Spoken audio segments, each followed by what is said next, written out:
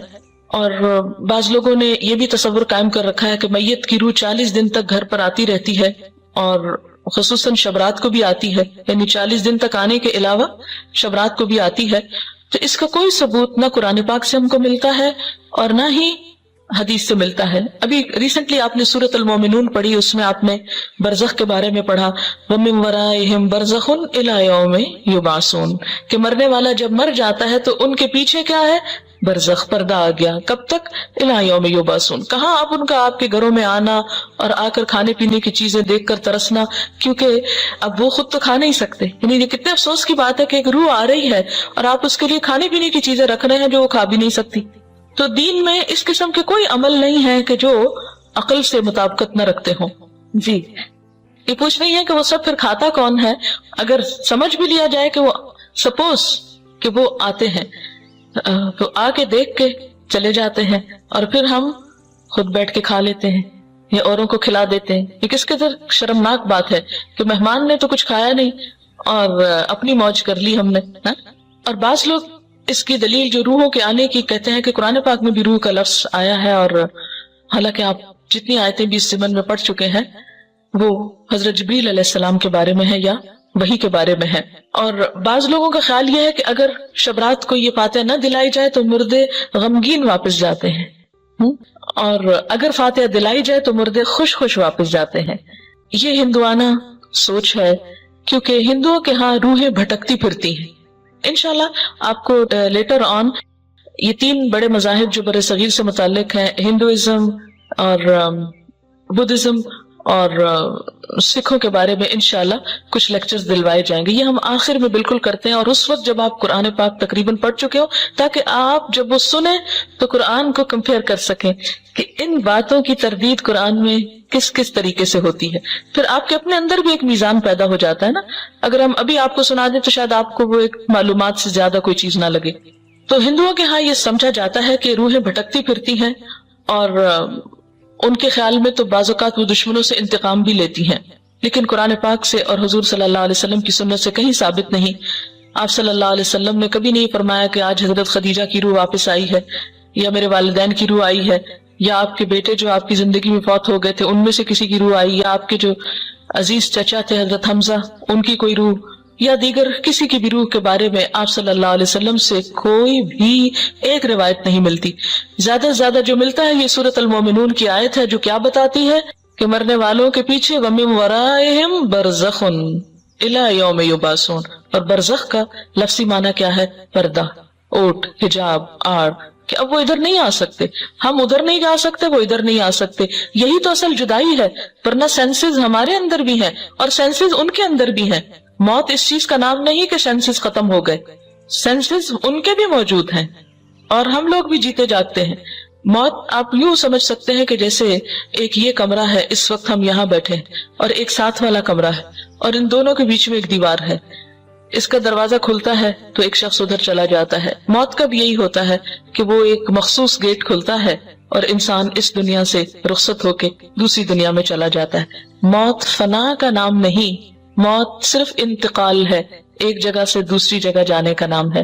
یہاں بھی انسان خوشی غم محسوس کرتا ہے اور برزخ میں بھی انسان خوشی غم محسوس کرتا ہے۔ دنیا میں خوشی غم کے اسباب اور ہوتے ہیں، برزخ میں خوشی غم کے اسباب انسان کے اعمال ہوتے ہیں۔ وہاں ان کو خوشیاں ملتی ہیں جو اچھے عمل کر جائیں، یا ان کے پیچھے ان کی اولاد کوئی اچھے کام کرے، یا صدقہ جاریہ کے کچھ کام چھوڑ جائیں تو وہ ان کی خوشیوں کا سبب ہوتے ہیں۔ کیونکہ دنیا میں ہم عام طور پر مال وغیرہ یا لوگوں کے جمع ہونے یا کھانے پینے کی محفلوں میں خوش ہوتے ہیں، جبکہ وہاں پر ایسی نہ کوئی محفل ہے اور نہ ایسے کوئی انتظام ہے اور نہ یہ چیزیں وہاں پر فائدہ دیتی ہیں، جیسے کہ قرآن پاک میں آتا ہے یوم لا ينفع مال ولا بنون الا من اتى الله بقلب سلیم، اس دن نہ مال اور نہ بیٹے کچھ بھی کام نہیں آئے گا سوائے اس کے جو قلب سلیم یعنی سلامت دل لے کر آیا، کہ جس میں صرف اللہ کی ذات جمی ہوئی ہو۔ اسی طرح یہ ہے کہ ہمارے ہاں چراغاں اور آتش بازی کی جاتی ہے، لائٹننگ کی جاتی ہے، یہ بھی بیسیکلی ایک ہندوانہ رسم ہے، اور اگر ہندوانہ نہ بھی ہو ہمیں اس سے بھی کوئی نہیں کہ کس کی ہے اور کس کی نہیں، اس لیے کہ صرف ہندو نہیں تو دنیا بھر میں اب آتش بازی کے شو جو ہیں وہ دیکھے جا سکتے ہیں۔ اسلامکلی ایسی چیزوں کو بہت پروموٹ کرنا، تھوڑا بہت روشنی اور تھوڑی بہت ایسی چیز اعتدال میں، تو وہ کسی حد تک آپ کہہ سکتے ہیں مثلا شادی کے موقع پر اگر اعلان کرنا ہے، کیونکہ لازم ہے نکاح کا اعلان کرنا، تو اس کے لیے اگر کچھ تھوڑی بہت روشنی کر لیتا ہے حدود کے اندر رہتے ہوئے تو کوئی حرج نہیں۔ لیکن جس ملک کا حال یہ ہو کہ اس کی فیکٹریاں آدھا دن بند رہتی ہوں صرف اس لیے کہ بجلی نہیں، وہاں ایک رات میں اتنی بجلیاں ضائع کر دینا، اور خصوصاً میں کراچی میں دیکھتی ہوں کہ راتوں کو جو فنکشنز ہوتے ہیں ان میں بے تحاشا بجلی صرف کی جاتی ہے، اور بعض اوقات محض نمائش کے لیے، یہ کس قدر اسراف ہے۔ دن میں فیکٹریز میں کام کرنے کے لیے بجلی نہیں، اور وہی بجلی ہم محض رات کو دل کی خوشی کے لیے ضائع کر بیٹھتے ہیں۔ یہ ایک قومی نقصان بھی ہے، اور اللہ کے ہاں بھی اس کی پوچھ ہوگی کہ اتنا اسراف آخر کیوں؟ ہر چیز اپنی حدود کے اندر ہی اچھی ہے اور ایک لمیٹڈ ٹائم میں ہی اچھی ہے، اس سے بڑھ جانا جو ہے وہ دنیا اور آخرت دونوں میں نقصان دیتا ہے۔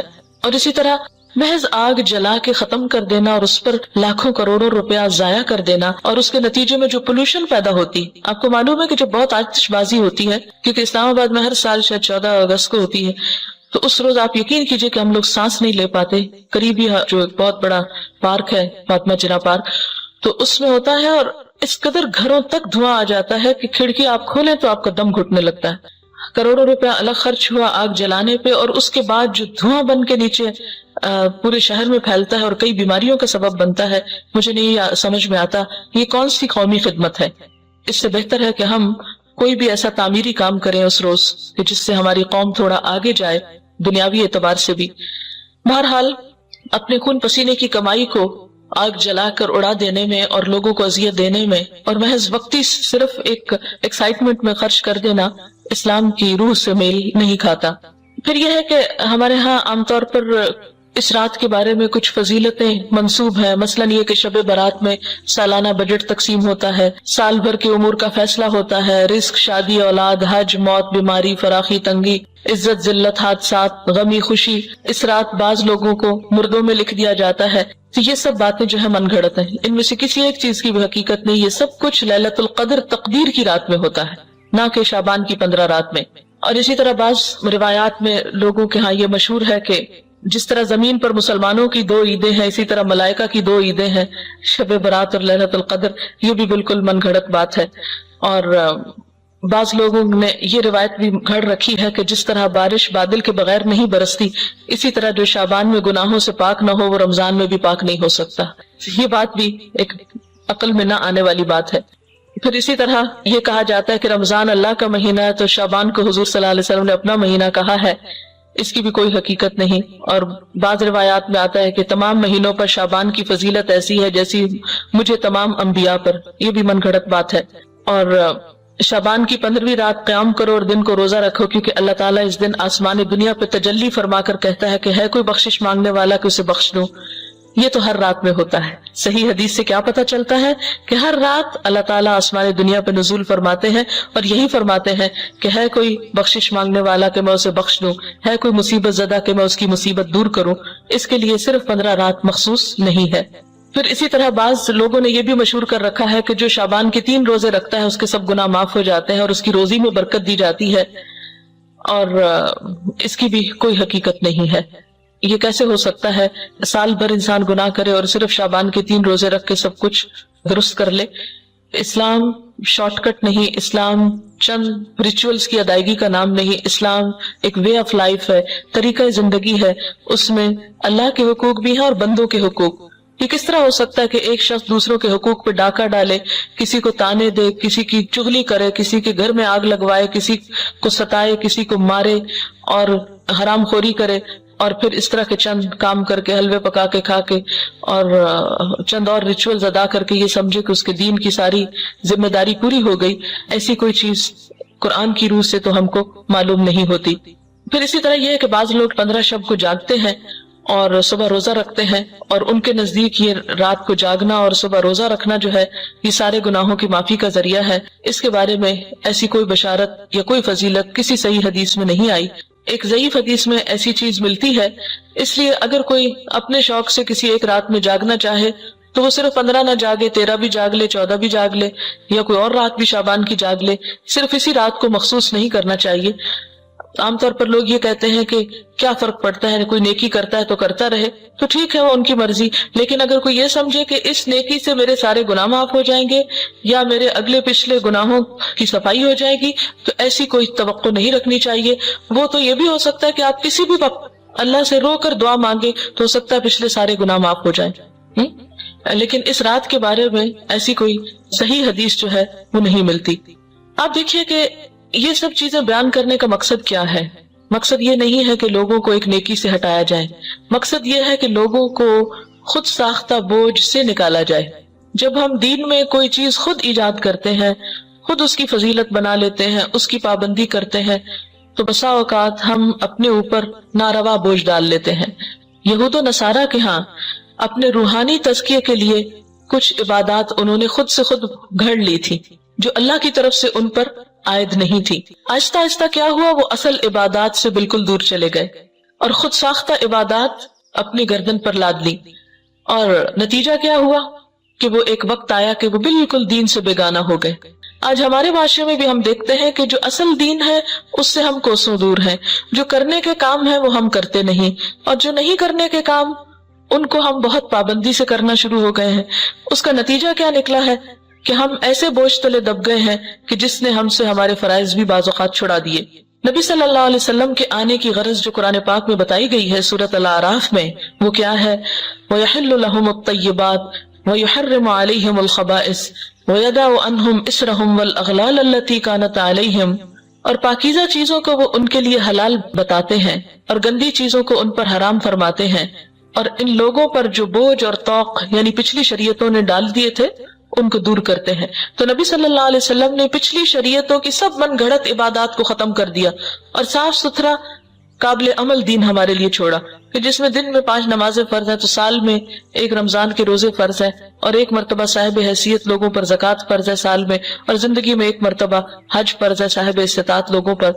اس کے علاوہ کچھ چیزیں سنت کے درجے میں، کچھ نوافل کے، کچھ مستحب کے درجے میں ہے کہ کر لو تو بہت اچھا، نہیں کر سکتے تو پوچھ نہیں، اور کبیرہ گناہوں سے بچنے پر زور ہے۔ پھر صغیرہ گناہوں کو بھی ڈسکریج کیا گیا، بہت زیادہ ریچولز میں لوگوں کو نہیں الجھایا گیا، بہت زیادہ پابندیاں ان پہ نہیں لگائی گئی۔ لیکن جو ہی ہم دین کا نام لیتے ہیں تو ہمارے سامنے کرو اور نہ کرو کچھ ایسی چیزیں آ جاتی ہیں کہ جو